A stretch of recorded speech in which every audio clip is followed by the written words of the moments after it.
Name of this workshop is Put Your Oxygen Mask On First. Have you ridden in a plane lately? Ever ridden in a plane? Know that some people take plane for travel? Some of you know that? Absolutely. They say the same thing every single time. If you're carrying a child with you, I love what Southwest says. If they say, if you're carrying a child with you or they're seated next to you, we're sorry. I just love that. It's a little humor. But they always say, put your oxygen mask on first, because you being dead doesn't help your kid. And they don't say it that, but I added that part. But that's what that's all about. So we're going to approach this from a really big picture and then keep narrowing it down. All right? I'm not sure what you know about game theory. Yeah, me either. Until about a year ago. Fascinating concept. Game theory is the study of, or the science of, logical decision making. Now you might be wondering, why are we going there first? Because in this game called parenting, we can play this game one of two ways. Or even play the game with a slight overlap between these two ways game theory says that we can play. One of them is finite game.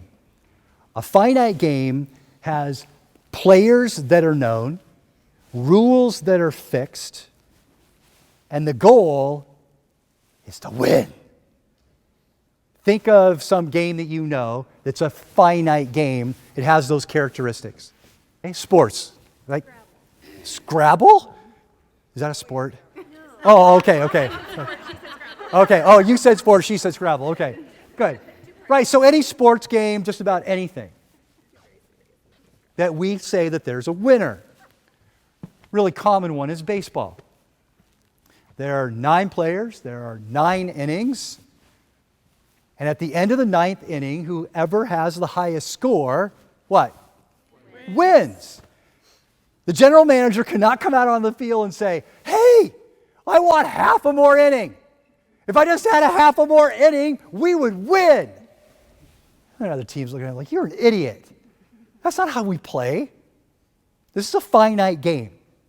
The players are known, the rules are fixed, and the goal is to win. Game theory tells us that there's another kind of game.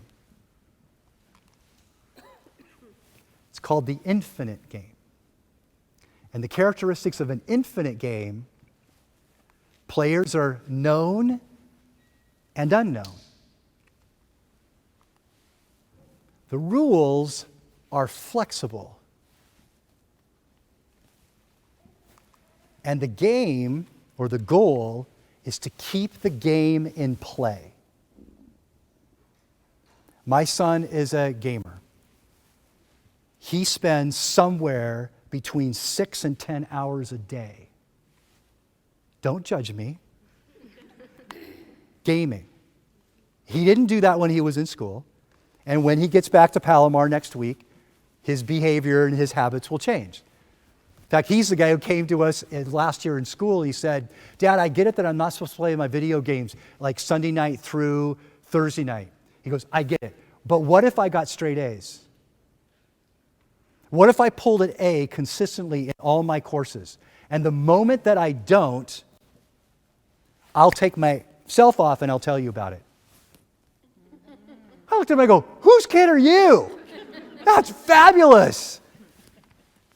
So yeah, he's a gamer and he plays a lot. And he plays with people from Singapore and England and Scotland, South America or South Africa. He's got friends all over the world. And the games that he plays are high-level strategic games. He wants to be an engineer. Interesting. So we know that video games, players are known and unknown. Sometimes it's this team, sometimes it's somebody else. The rules, kind of like guidelines. If you step over the boundary, you're still it. Or you're still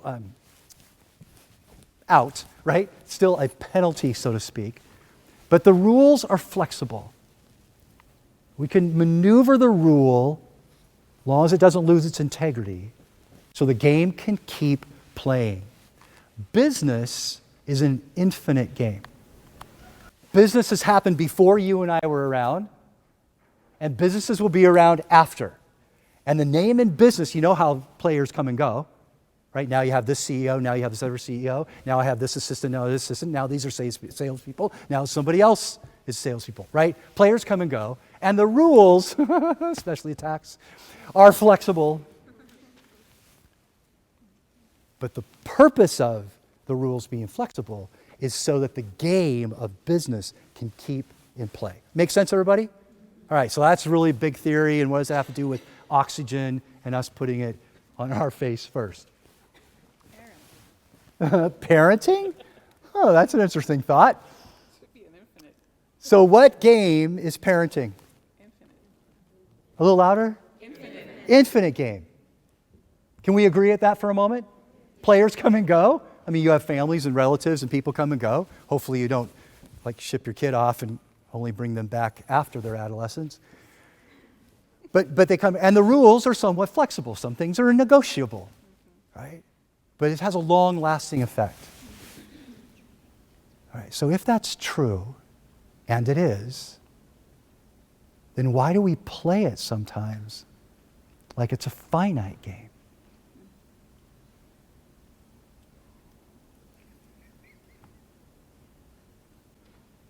Where the grades matter more than the effort and the building of knowledge and the growth and the development of our child. Is this making some sense, everybody? Okay, now I know what you're thinking. I know what you're thinking because I'm thinking the same thing. Well, isn't it both? Doesn't business also have a finite game? Yeah, there are elements of the finite game. They have quarterly goals. They have profit and loss statements. They've got employees they need to hire in a certain time frame. They have all those things. Yeah, they're short-term little goals, but the name of the goal, the goal, it's not even a goal. This little benchmark is just to get us to that place. So keeping things in perspective can help us go, I'm breathing. So they didn't get it done today. We can stay up till midnight. No. We can work the weekend. As long as they're clear. It's like the game is learning. And the learning that we've got going for this week is this. Right? And we can roll into next week when we're secure about that learning. And the rules can be flexible. This is making some sense, yes? All right. So what if we could just ask ourselves then, during the day, what game are we playing? In this moment, breathe, notice, what game am I playing? Now here's what's crazy. In game theory, when you take a finite player and they are playing a finite player, or when you take a person who's invested in an infinite game and they're playing with, notice with, I know it says verses up there, with another player playing the infinite game,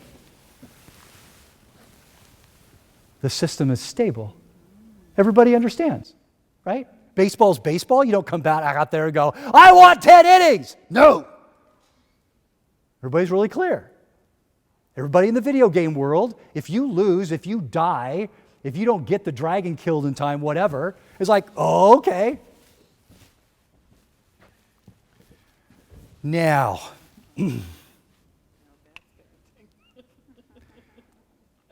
when somebody's playing the infinite game and somebody else is playing the finite game, it creates chaos. That's the battle that happens sometimes with our kids. They're playing the short-term game. They're playing the finite game. I got to get this done so I can go play. Yes, you're right. You do have to get this done before you go play. But I have to play. No, not so much. That's not a rule. Playing is not a rule. Make sense, everybody? Yeah. So we kind of pit it against each other, and it creates this turmoil and this chaos when that happens. So with that as the backdrop, I took up tennis about 4 years ago. How many of you play tennis? How many of you have ever seen tennis? Okay, good. Hey, that sport, that is a tough sport. No kidding. My wife and I watch tennis nearly all the time. 4 big Grand Slams for sure. She can tell you who's in the top 25, where they're from, how their ranking is. She can tell you all that stuff. And she records every round of each of the majors. Yeah, I have to clear out some video, other kinds of stuff on the drive so we have the room. But it's just packed. And then when we can watch it, we fast forward, we watch everything about tennis. So I'm thinking, hey, all right, I'm almost 60, so I could probably pick up tennis. It can't be that big of a deal. And so I go down to I call Do It Tennis in Vista and San Marcos. And I go there and I walk in and I said, I want to play tennis. Now, I'm sure the kid who looked at me didn't realize the expression on his face. But when he looked at me, it was like, he just looked at me from head to toe. Like, okay. And I said, all right, hook me up. He said, well, what kind of racket do you like? I don't know. Nadal plays with a bat a lot. Let's try that. Okay, great. So he gets me all with the bat. I go, well, what am I going to wear? He goes, well, here's a T-shirt. Free. Because it said Do It Tennis on it. And I said, well, what am I going to do for shoes? Just probably going to go tennis shoes or whatever. He goes, no. So about $750 later, something wasn't quite that much, but it certainly felt like it, I walk out. Oh, I have the Babolat bag too. And then I stop off and get a whole case of tennis balls. And I am so ready. And I hire a coach and a hitting partner. I'm so into this. So I get out there, spanking new tennis shoes, and I'm like hitting the ball. And my coach is like, this is not baseball. It's not supposed to go over the fence. Let's keep it in the court. So, practice. So finally I'm at a place where I can actually play somebody else and keep the ball in play. And so I'm raring to go. I'm so on top of it. I got my water bottle sitting over there. I've eaten my little nutrition bar, whatever. I'm out there. And I am just giving it everything I possibly can. I'm chasing down every ball. I'm hitting every serve just like wham. I'm trying to cut the ball off. I'm just like, ah. And then at the end, if you've ever watched tennis, at the end of the first little game, you go and sit down. I'm not sitting down. That's for people who are weak. People who don't have enough stamina. I am going to keep playing. So I go over to the other side of the court, and I'm just bouncing around, waiting for my opponent over there to get up, get his little drink of water, and I'm like bouncing the ball around. I'm thinking through my head, I want to play, and down we go. Game 3, Game 4, Game 5, and I am running down everything I possibly can get. And I find myself scores something like 5-5, 5-4, something like that, and I find myself completely exhausted. The ball goes by me and I'm like, my serves are barely making it over the net. And you figured this out already. I forgot to infuse myself with what I needed to sustain the game. I thought the moment, the action I needed to take right then, the next serve I needed to do, like that was more important than playing for the long haul. And I ended up losing. And I lost the next set and the next set. My opponent came up, shook my hand, and he says, you know, you really ought to take a break. Huh. Infusion means the introduction of a new element. So welcome to the law of infusion. Subtitle of put your oxygen mask on first. The law of infusion. The law of infusion says, to the degree we can infuse the internal is the degree to which we can infuse the external. Nod your head if that makes some sense. Yeah? I didn't make it up. It's been around for a really long time. Just put a little title on it, right? It's a law of infusion. And this law of infusion, I call it a law because it's non-negotiable. It's just like gravity. It doesn't matter if I hey, I would sure feel lighter on the scale today if gravity wasn't working. That would be really awesome.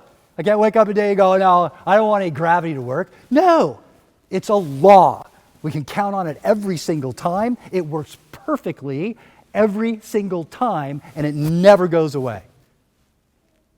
That's why this is called a law. It's a law of infusion.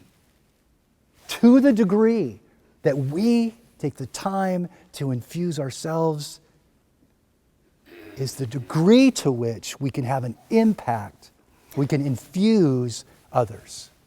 That makes sense. All right. Let's just dig a little deeper, unpack a little bit more. The reverse is also true. It's a law. It works every time. You can count on it. When we diminish the internal, we diminish our capacity for the external.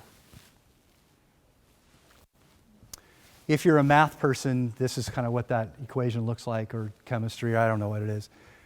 Degree of internal infusion is directly proportional to degree of external infusion. Our capacity to influence others is directly proportional to our capacity to take care of ourselves. Our children are important, but they are not more important than our health. Stay with me. I love my boys. And I would tell them, look, you might be strong, but Dad's stronger.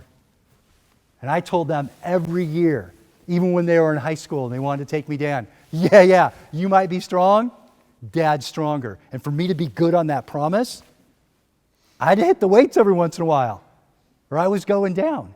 Does that make sense? Our health, mental, physical, emotional, spiritual, psychological, relational, our health is what our children need. Hopefully this is just a reminder. Okay, I have a Pentecostal preacher background. Not that I was, but I grew up in a church like that. So I certainly hope you don't feel like this is a hellfire and brimstone moment, right? And let's just wake up. Let's quit pretending like it doesn't matter. It matters. The amount of sleep we get. All of that stuff matters.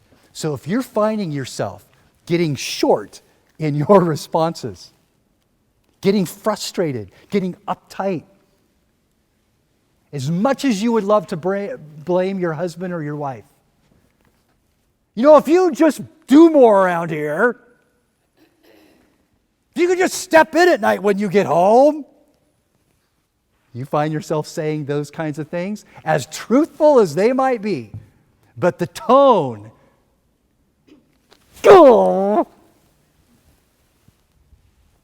it's a sign you need an infusion.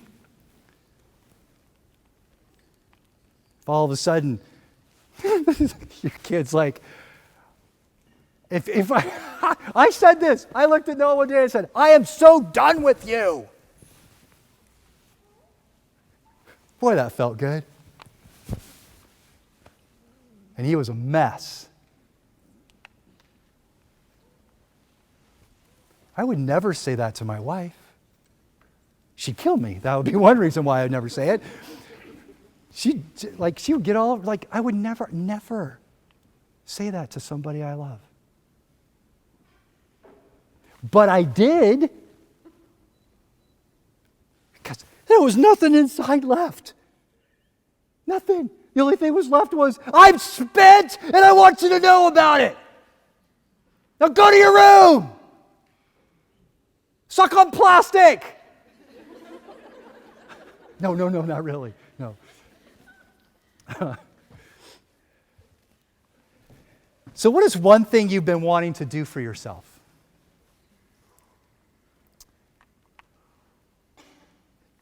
Could be a simple thing. Man, I just want to read a book. I would just like to have 10 minutes in the morning when no one's talking to me. Lynn bought me a coffee cup for her. The coffee cup has little lines on it. It's glass, has little lines on it. It says, leave me alone. Oh, no, I'm sorry. Top. Leave me alone. Not yet. Don't even think about it. Almost there. Talk to me. Maybe that's just what you need. Maybe it's a walk.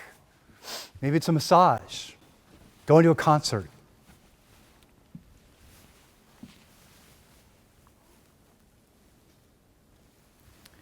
So thinking now in terms of what restores your internal well-being. For some people, it's listening to music. Other people, it's prayer and meditation. Other people, it's exercise. My day goes so much better. I can show you on my phone, 6:15 every morning.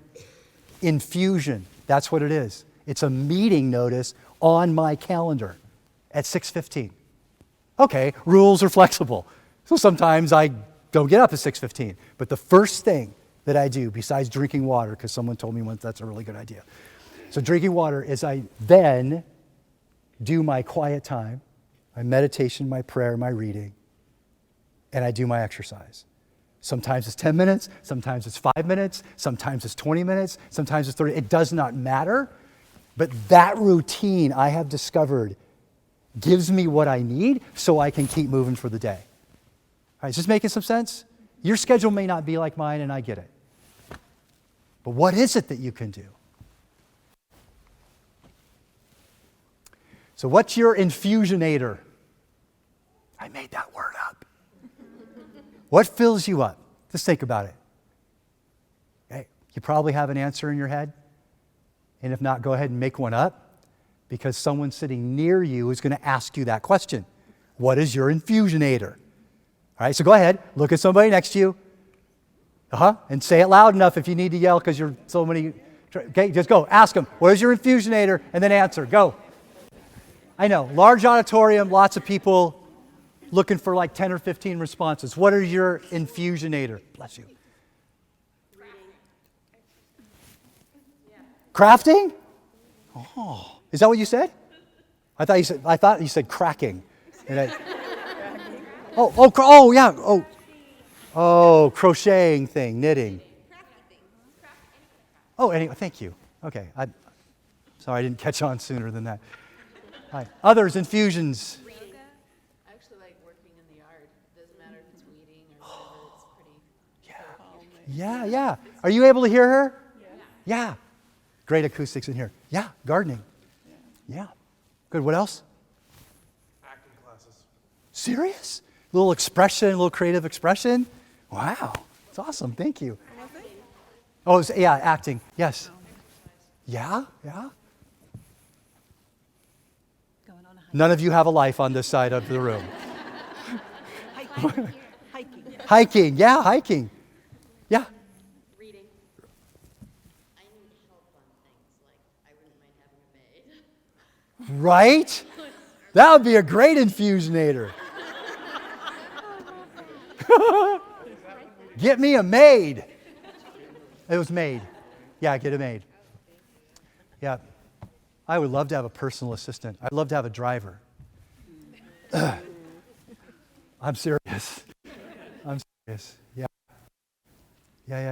There's a couple of schools in Malaysia that I work with, and the host of me being there, he has a driver. He doesn't own his own car. And he has a driver who takes him everywhere. I'm like, yes! You know how much work I could get done? It'd be awesome. All right, others. We got 5 or 6 more. Yes? I like to Sing? Like right now, you could get infused, huh? Nope. Awesome. Thank you. Others? Pottery, ceramics. Good. Thank you. Yoga and meditation. Yoga, meditation. Take a day by yourself. Oh. A whole day for yourself? Just imagine it. Just imagine that it could be a possibility sometime in your future. Hey, just imagine that could be. Maybe it's just a half day. Spending time with other adults. Oh, hello. Yeah, and just not on Facebook, right? Like bring over the cookies. kind of spend time with adults. Absolutely. God, my wife would just I'd come home, she'd go, that's what an adult looks like. That's awesome. Here's the kids. Lots of different ways to infuse ourselves. So we're going to unpack it in 3 areas. We're going to look at, we call it the MBS, or the mind, body, soul, or spirit, whatever word kind of works for you. It's a quotient, right? It's an interaction. Some people can fill themselves up intellectually, physically, as some of the answers that you've heard already, responses. Okay, I know it's a weird word. All metaphysical means not physical. Okay? Above physical, I don't mean. So the soul, our spirit, things that, that part of us that resides deep inside of us. All right. Great. So here's what we can do. We can invigorate ourselves with creating. Maybe some of these are going to ring a bell for you. It's like, wow, I never thought about that. I haven't done that for years. Designing some sort of a non-work related project, doing some sort of reading.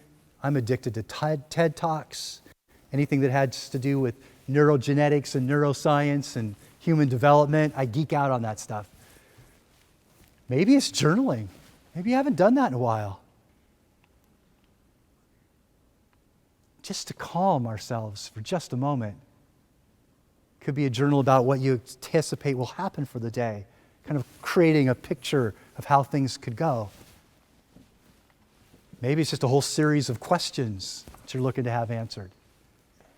Or maybe your journal needs to be a love letter to yourself.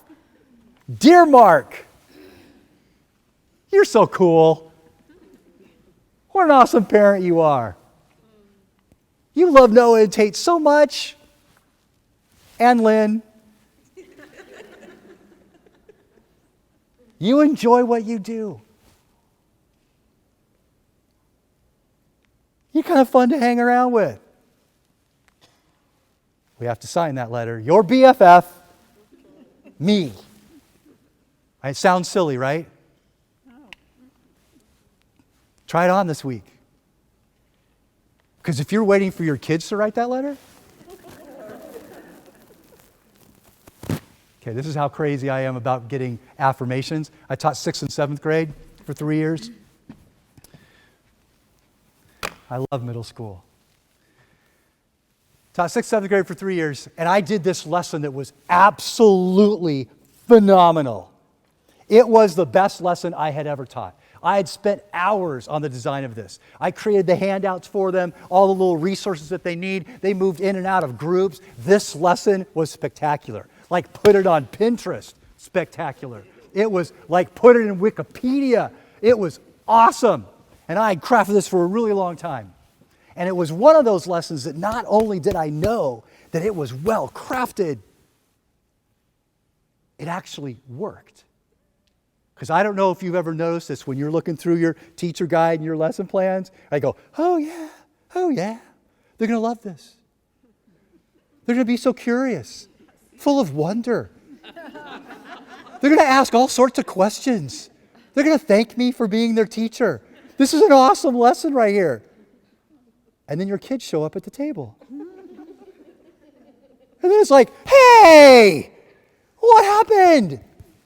Well, this is one of those lessons. I pulled it off. And I gave them their little exit ticket, little thing at the end of the lesson, and every single kid got everything right, 100% on everything. So the bell hadn't quite rung yet, and I'm standing there, and I'm feeling really good about myself. As you can imagine, you might feel about that. And they were actually smiling, my 6th and 7th graders. And I said, hey, you know what? I'm just going to be straight up with you. That was a good lesson. It wasn't just a good lesson, it was a great lesson. Raise your hand if you learned the lesson today. Woo! Everybody's hand went, great, stand up. They're looking at me like, what? I said, stand up.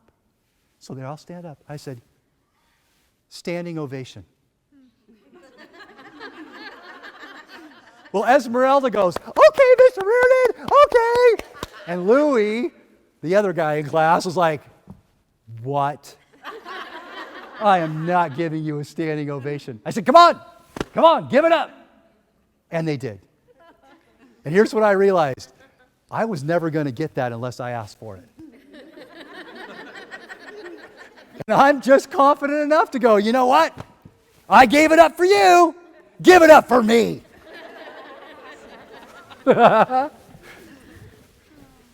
You can tell how impactful that was. That was like 1 billion years ago.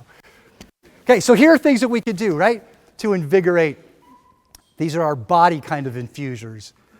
Let's take another big long list. I know, you don't need to copy it all down. We can share the slides with you. But let's just take a look at it. See which ones that would rejuvenate you, infuse you. Massage, outdoor activities. What about a nap? What is that? I know, right? Right. What's food, what's bathroom, and what's a nap? Right? I get it. I so get it. My mom, through 6th grade, when I came from school, made me, usually with the threat of, your dad's coming home soon. She made me go to my room, up on my bed, 20 minutes, every day. Now, since I was in my room, and nearly every time I fell asleep, and of course she didn't wake me up after 20 minutes, she's a smart lady. I don't know what she was doing. I don't know, she had a glass of scotch, a glass of wine, like I have no idea what she was up to, but she was in a better mood. Maybe she napped. Maybe just kicking back in your chair, closing your eyes, pretending like the world that is around you doesn't exist. Deep cleansing belly breaths. Most of us breathe from the very top of our lungs. So find yourself, if you're like, and your shoulders are only moving like this, you need to breathe.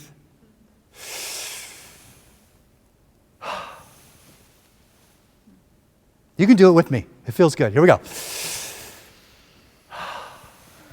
Now just imagine if you did that at that moment when your son or daughter said what triggers you the most, and you just looked at them and smiled and went,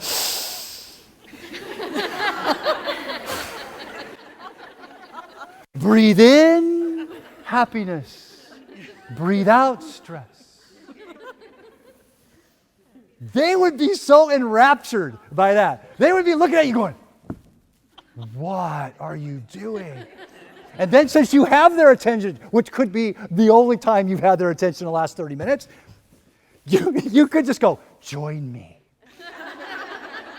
I'm not good. Join. Oh, man. Parenting can be so much fun. I got 5 minutes? 6. Thanks. Parenting can be so much fun if we'll allow ourselves to get out of the finite game and play in the infinite game. What if everything that our students said that bothered us, we actually approached it with, wow, that was unique. Didn't see that coming. Oh, that's interesting. It might even lead you to say, why don't you show me a little bit more of that? I want to see a little more of that attitude. Wow. You ought to be in theater. That's awesome. Like, just what if we did? Just imagine. Just if we just did that for a moment. Not condescending, not sarcastic. Like, wow.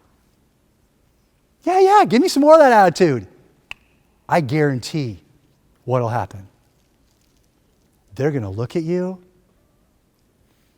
and stop the attitude. They're going to go, wait a minute. Who hijacked my mom? You're not getting mad at me right now? What am I supposed to do with myself? I usually get to go on like this for about 90 seconds. You just cut me off after 10.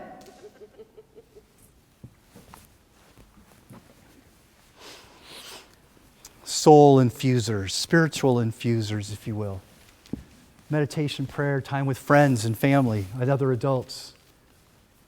Watching inspirational acts of courage. Things that inspire us, that build us up. Oh, it says professional. Teacher parent life. In my life, with my kids, I will infuse my life with fill in the blank so I can better, and then what's the impact? Take a moment, write something down. What comes to mind for you? Might be more than one thing. I'm going to infuse my life. Maybe it's as simple as just giving yourself permission. Maybe that's just what it is. I give myself permission right now to have my kids go watch a little something because I just need 15 minutes. Maybe it's just permission.